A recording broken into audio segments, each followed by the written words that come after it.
Colorado's mandatory reporting law is intended to protect vulnerable populations from neglect. To help you understand the law, you need to understand the vulnerability of people with intellectual and developmental disabilities, the role of dependence in the lives of many with IDD, the first steps to help ensure the safety of those with IDD who experience neglect, and that victims with intellectual and developmental disabilities are afforded the same rights as other victims.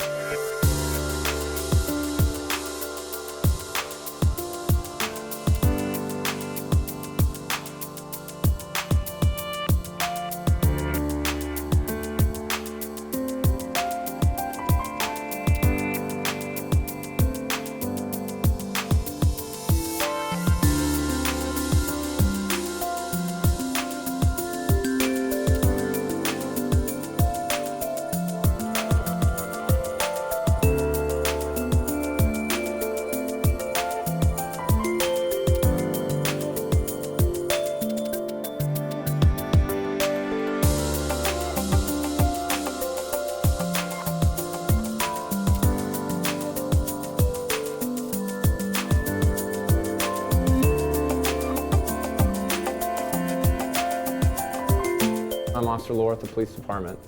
I came here today to ask you some questions about what happened to you. Okay. So is there something that you would like to report to the police department, something that happened to you? They made me eat alone. Who made you eat alone? Your caretaker? What else happened? They wouldn't talk to me. He wouldn't take me anywhere. He wouldn't take me places. So you're stuck there at the house and unable to leave? People with intellectual and developmental disabilities are neglected at a rate greater than the general population, and when this neglect is chronic, it can further compromise the functioning of a person with IDD. Neglect is a reality for many adults as well as children with IDD. It's often those closest to the person with IDD who commit neglect, family members and personal care staff. I was late for work several times. They were supposed to take me to work and they didn't pick me up on time. Your caretakers? My caretakers. The dependence many with IDD have on others for assistance with their daily lives creates vulnerability, and that vulnerability makes people a target for neglect. They wouldn't talk to me. They always left me alone. Has there ever been any physical abuse or anything like that? Any hitting or kicking, biting, hair pulling? None. A report of suspected neglect should include as much information as possible, including the name, age, and address of the at-risk adult with IDD, the caregiver if there is one, and the person reporting. The report should also include the name of the alleged perpetrator, as well as the nature of the neglect and any other relevant information. Recognizing the communication challenges a person with IDD may have, the responding officer will want to assess criminal neglect that results in physical harm. When assessing criminal charges, it's important to recognize emotional and psychological abuse of persons with IDD also as elements of a crime. Not only do I want to get your side of the story, but I want to make sure that you're not kept in an unsafe place. Okay. Do you feel like you're safe now? I am now. Okay.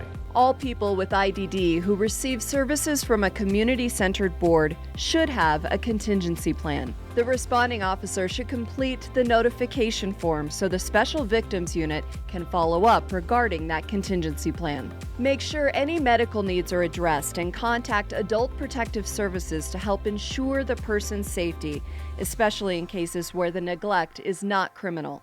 As a victim in the state of Colorado, I want you to know that you are protected under the State Victim Rights Act, which then would allow you services from our Victim Services Unit, such as additional resources throughout the community and the potential for victim restitution. In addition to that, I will be contacting Adult Protective Services. Okay. And they also will work to provide you with additional resources throughout the community. To recap, chronic neglect can negatively impact the function of a person with an intellectual or developmental disability. Those with IDD are especially vulnerable to neglect because of their dependence on others. After taking a report of neglect involving a person with an IDD, a first responder should see that the victim receives any needed medical care and does not return to an unsafe situation, and contact Adult Protective Services. And victims who have an IDD are covered under the Victims' Rights Act.